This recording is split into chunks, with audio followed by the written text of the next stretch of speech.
Welcome back to the Brats and Beers podcast. Today on the show, we have a world-class mixed martial artist and Brazilian Jiu-Jitsu specialist who is the only female Jiu-Jitsu competitor to have won gold medals at the black belt level at each of the 5 highest ranking IBJJF championships. She currently fights in the UFC and is ranked number 15 in the UFC women's strawweight division with a 9-1 record. Although she just came off a huge win on Saturday, so I would expect her to be climbing those rankings very soon. Help me welcome Mackenzie Dern to the show, guys. Woo! Yeah. Woo! That fight on Saturday night was pretty awesome to watch. You absolutely dominated her. Awesome. I'm glad you guys like it. Jiu-Jitsu is hard, it's hard for, I think, the non-martial artists, to like it and to kind of give some value to it. I know sometimes it just looks like two people hugging each other. So yeah. As long as, people were able to give some value for that and they saw like, hey, I was like trying to attack, I was trying so many different things, so I hope they were able to get to like that. I honestly thought you were going to break her arm or like pull her arm out of her socket. Like I didn't know somebody could bend like that, but it was pretty awesome to watch. Me too. I was thinking like, man, am I going to if I'm going to have to do it, I'm going to do it, but everyone's adults here, we all know what we're getting into. So, and Jiu-Jitsu, I fought so many people like so flexible. So, I think it's kind of weird how the angle is going, but hey, maybe she's so flexible. I've seen it before. We have like the gi, so sometimes you can't really see. So I'm like seeing it, I'm like, but I'm going to try, so I knew it was going to come sooner. Yeah. Right before you went to the ground, you like kind of threw a kick and then you kind of like fell. Did you mean to like slip and fall? Because I was like, no, like not as in a bad way. Like I thought that was kind of a way to like try to bait her to come to the ground with you. I'm like, so I just I was curious. I'm like, did you do that on purpose? Because you looked comfortable. I would have totally done like maybe more graceful, kind of. I don't know, like Omanai kind of jumping into it kind of thing. But no, I was like really trying to kick her head off. Well, it looked like it was strategy to me, so you fooled me. Good. I hope it did. I hope a lot of people see it like that. But it was worth $50,000 that fall. So yeah. I was gonna say performance of the night. You won $50K. I won. I had you in my FanDuel lineup, and I won $5 on it. So I was thinking like maybe we could like pool that money and we could like split it 50-50. What do you think about that? Yeah. Well, I'm glad you bet it on me. So that's good. Yes. Well, Mackenzie, can you tell us a little bit about what brought you into martial arts? The martial arts. My dad's a jiu-jitsu fighter, until today he's competing jiu-jitsu. He's competing more jiu-jitsu than me, I like went through all the belts, won my titles at black belt. He said he would stop when we both compete at the black belt level together. I stopped, I went on to new things and he's still competing, he's just a beast, a living legend.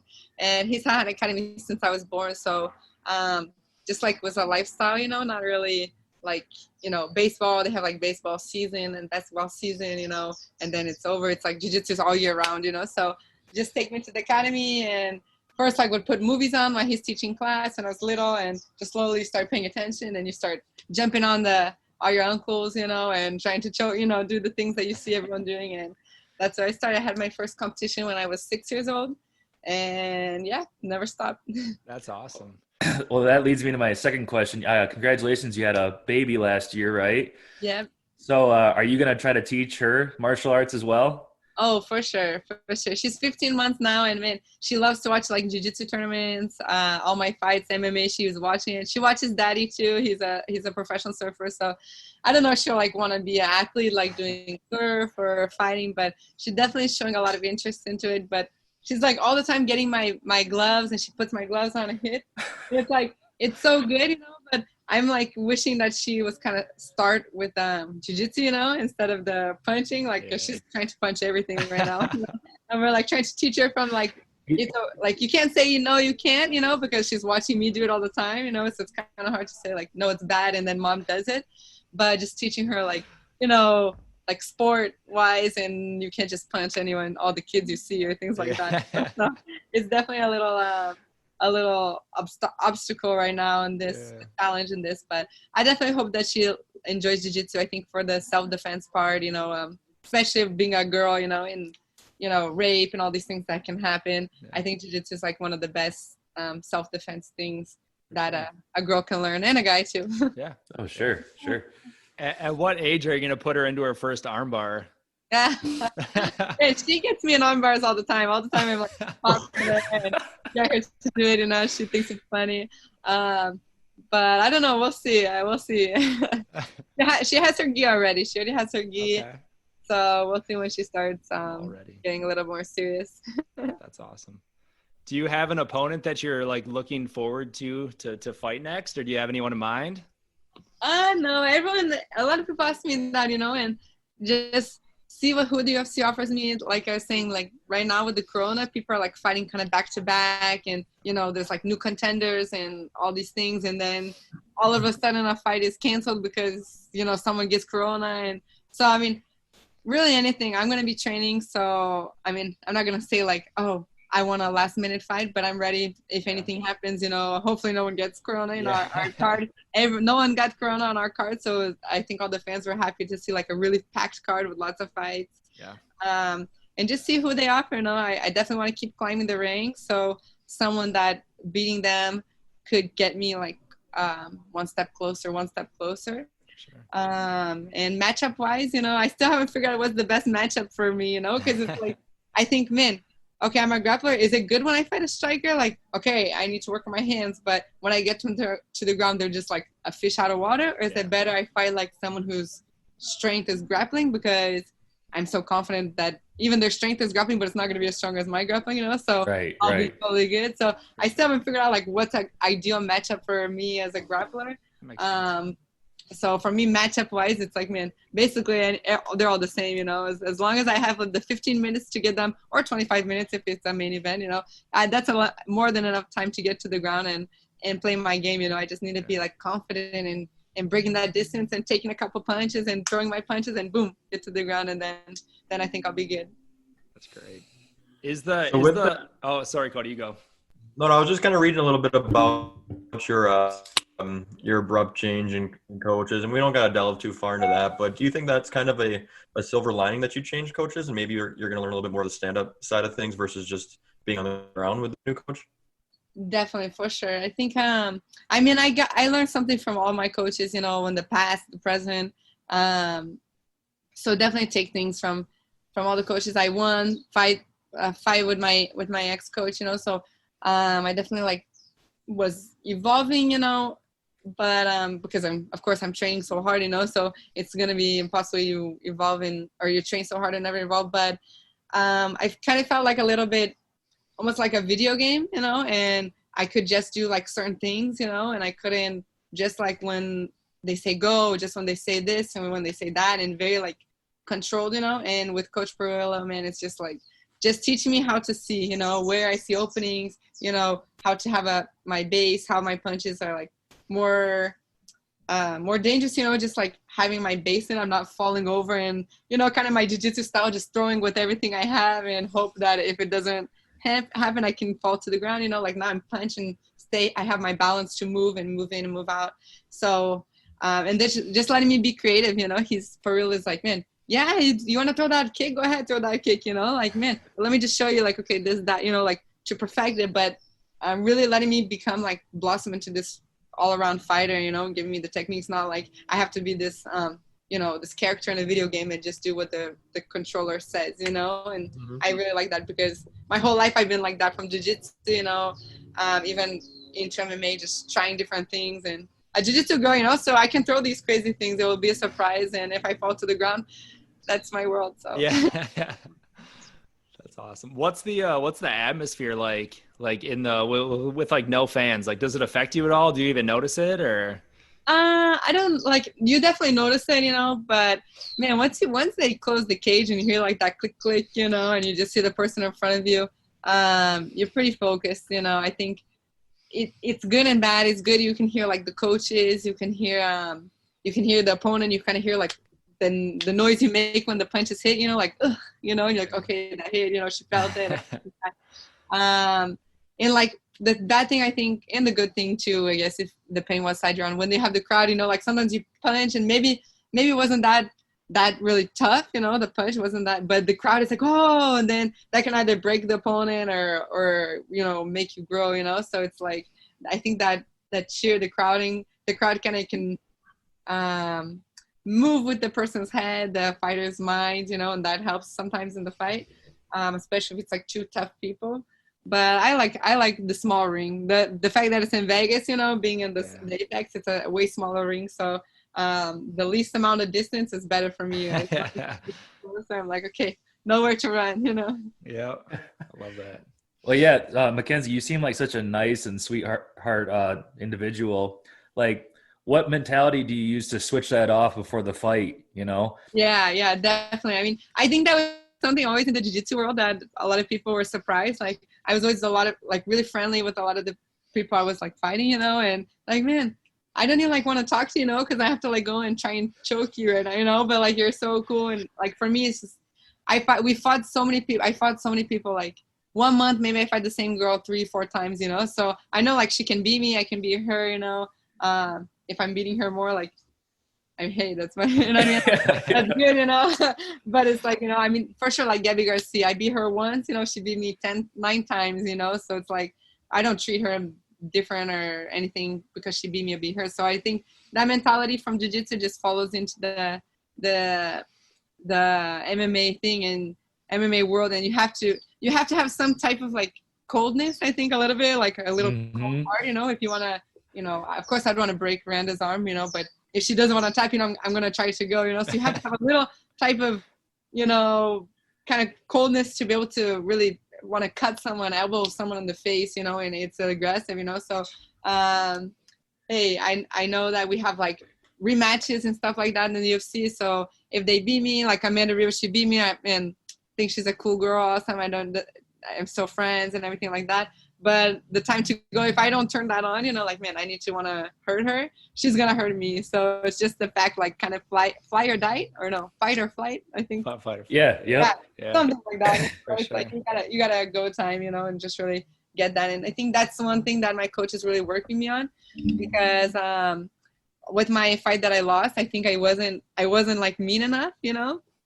I was like 1 year pregnant, you know, so a little bit, you know, not getting punched in the face by my sparring partners, you know, it's kind of, my face was getting used to being like soft and I didn't have like that drive to be mean so soon, you know. I thought I was going to be able to have them, but I think it was one thing I was missing. So I'm happy I'm able to get that back. I've had a lot of good training partners like trying to kill me in the sparring. So I'm like, man, no, there's no girls that want to kill me more than them, you know. So in the fight, it's going to be way different. So I'm glad I'm able to get that back and kind of be a little bit mean in the ring, you know.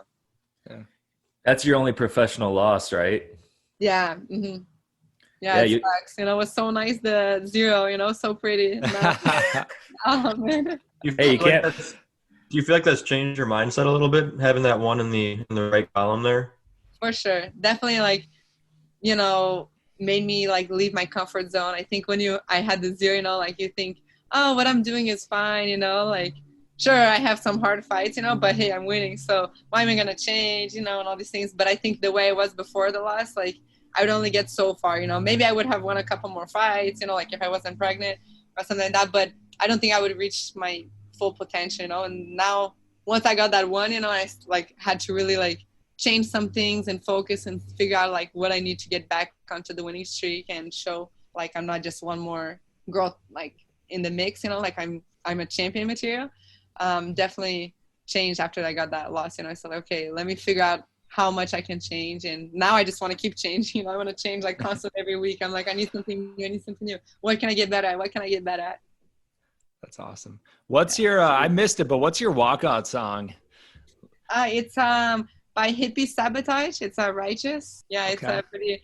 Me and my husband, we like we'll get some beers, you know, and drink, and just like we like a lot of music that doesn't have so much words, you know. And for surf too, he does a lot of his videos. It's a lot of music without surf, so we really get like into the vibe and like value the guitar and like kind of the music you know, art that they have, you know, the instruments.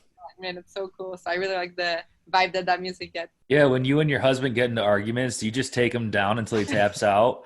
No. Man, my husband, he's pretty tough, man. He's like, when he's mad. I'm like, oh shoot, I'm not gonna say anything. I'll just let him calm down. I'll go calm down too, you know. And then, you know, and with our daughter, you know, it's we always try to keep peace and like his vibe, his surfer, you know, and good vibes and all these things. So it's really hard to get when he gets mad. It's like, okay, I probably messed up somewhere, you know. Maybe I missed. Oh like, yeah.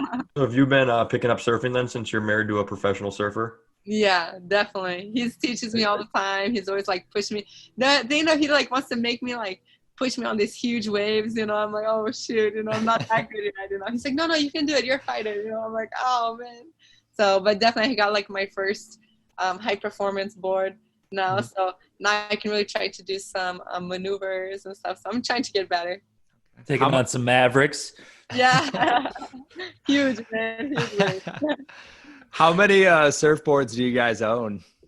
Oh man, so many. These are I like was my kids, you know. I have three. I have three. He has so many more in the garage. It's like it's more than geese, more gloves than I have. He has surfboards, you know. It's crazy. Awesome. They break tons. They break all the time, you know, with all the he does all these airs and stuff, and then like, oh, it's cracked here, it's cracked there. Oh, I'm going to South Africa, these big waves. I need to take these options, you know. So like, I'm glad, like, you know, fighting. We just have like we have our special gloves, you know. We're like kind of more superstitious and stuff like that.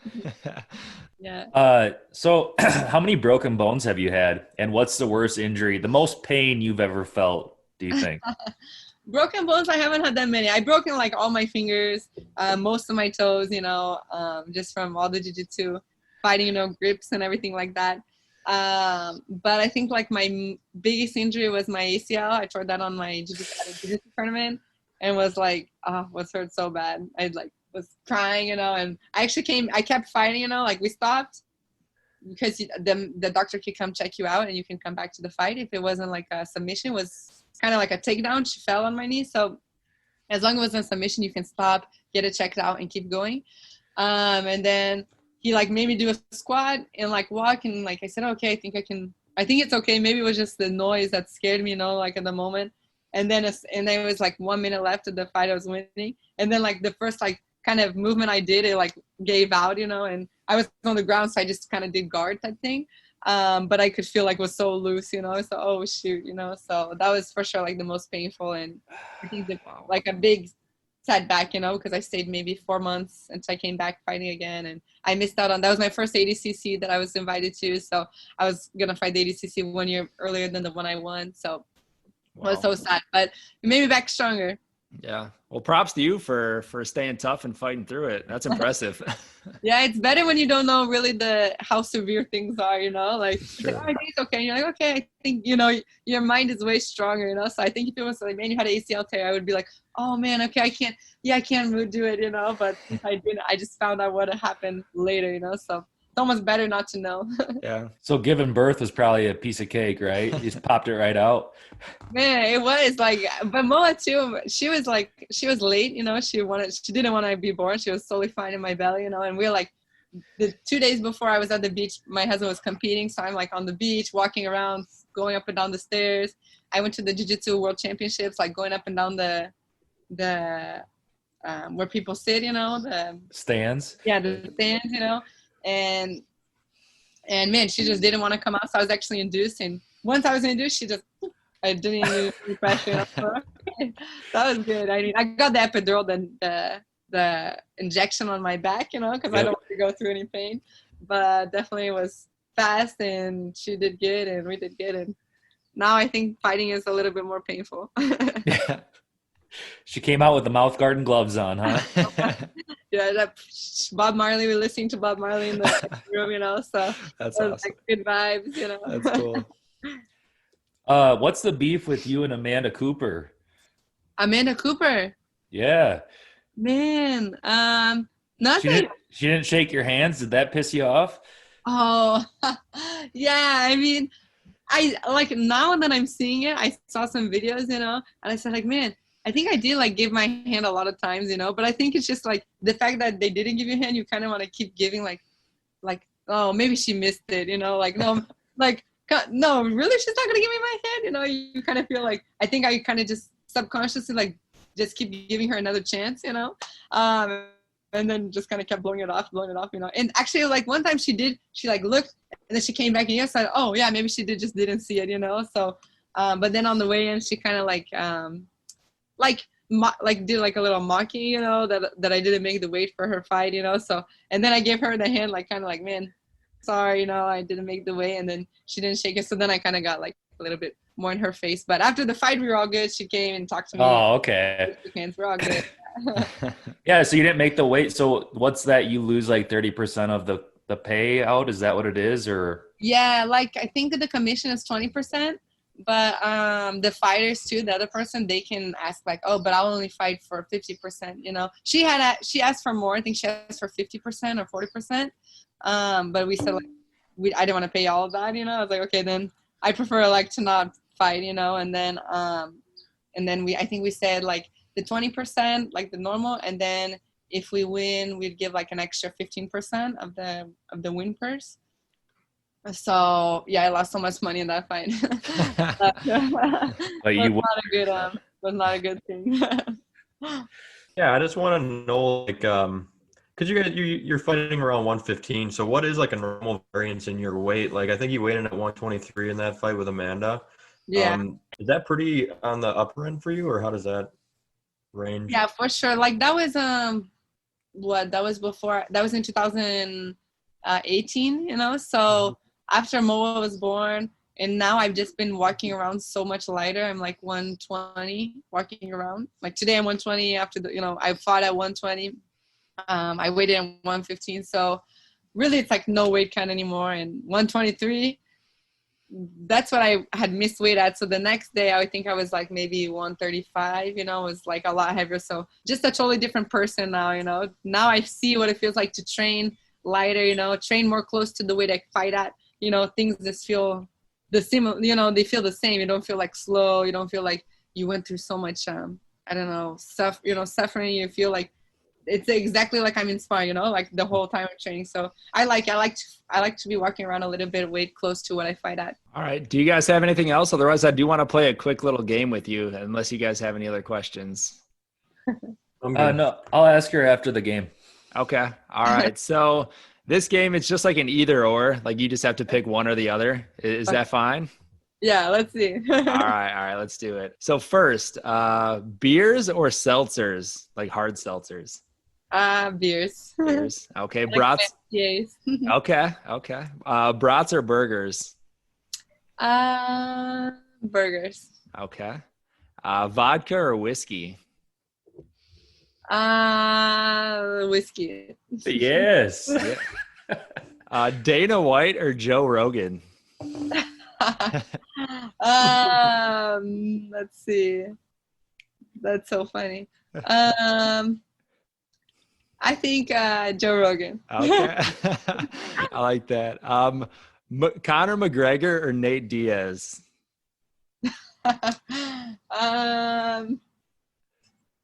Let's see. Nate Diaz. I like that. Knee bar or arm bar? Knee bar. That was pretty impressive, by the way, when you did that. Night owl or early bird? Night owl. Will Smith or Denzel Washington? Will Smith. Will Smith. Okay.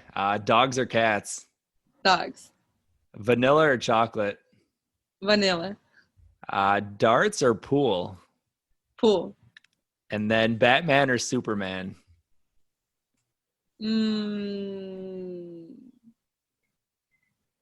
Superman. Perfect. That is all of mine, guys. Do you guys have any other either ors or any other questions? Oh, she got every single one of those right. Yeah. Is those all your answers too? Yeah. No. One really quick thing is, I know your primary language is Portuguese, right? Mm-hmm. And I read something. Primary is the first language? Yeah. No, my first language is English. Oh, okay. But you dream in Portuguese. Yeah, I dream in Portuguese. I dream in both, but mostly Portuguese because my husband is Brazilian and our daughter is just Brazilian. My dad's Brazilian, so mostly we speak Portuguese here. California has a lot of Brazilians, but most of my dreams are Portuguese. Is it weird that I dream in Portuguese too? Really? And I never even spoke it. No, I'm just joking. Oh, I I'm was just, gonna say, I mean, man, are you sure you're speaking Portuguese, maybe? no, no. But I do know one word, alavanca. Alavanca, yeah, it's good. And you use a lot of alavanca in that arm bar on Saturday Yeah. night. So, Yeah. and my last question then is, in that fight with Ronda, your leg was caught, so you couldn't really get the full arm bar, the perfect position for it. What was going through your head for that? Yeah, I didn't really like think about my leg too much, like because I felt her arm really tight on my groin, basically like the hips, and just tried to keep my legs pretty tight. So I had so much like leverage, alavanca, through putting behind my armpit and just turning from side to side, and I had her wrist like good wrist control. So I know just kind of need to find the right angle. I think I like turned my hips so like my upper body a little bit, and then that really like got it more stuck. So I knew it was gonna come. I didn't even like really remember my leg was stuck, because I felt it too much here. I was like so focused on her elbow and just getting it right on this right spot. Yeah, you kept ripping it back and forth. That was ouch. You thought it was hyperextended, didn't you? You thought it was done. She got up and she was like rubbing it when she got up. I was like, that's gotta hurt. No, like definitely, like I thought it was gonna like dislocate, but because like eventually felt like almost didn't have that much like leverage anymore. Like it kind of felt a little soft, like when you kind of like here there's tension, and then I didn't feel like there's so much tension anymore.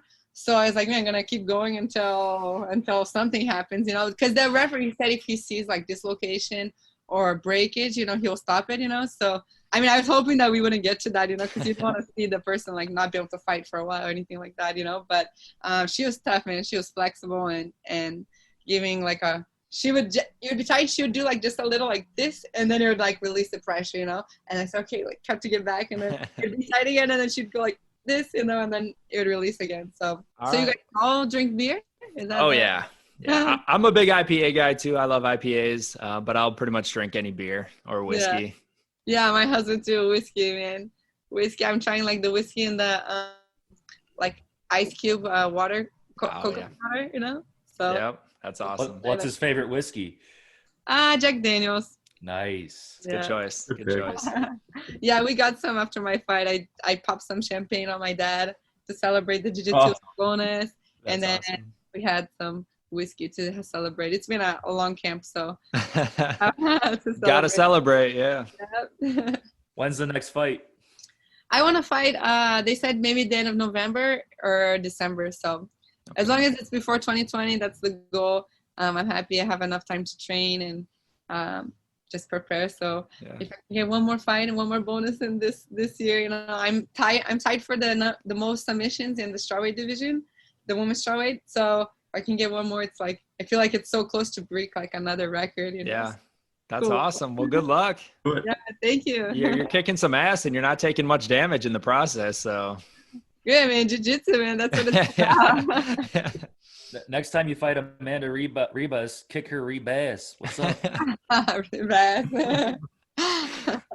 Yeah, I don't know. I think maybe on the belt, I think she has so much potential to be to the belt. And of course, I believe like in my my potential to get to the belt too. So I think if we see each other again, we'll be for the belt, either like by my part or on her part. So I think we'll be a good fight. Everyone will really like to see that again. I hope. Awesome. Well, we'll be cheering you on throughout the whole process. So we appreciate you coming on here. It was awesome to talk to you. Thank you. Thank you so much, guys, for having me. Thank you. And you have a great night. Good luck the rest of the way. Good luck. Thanks, Mackenzie. Woo-hoo. Cheers.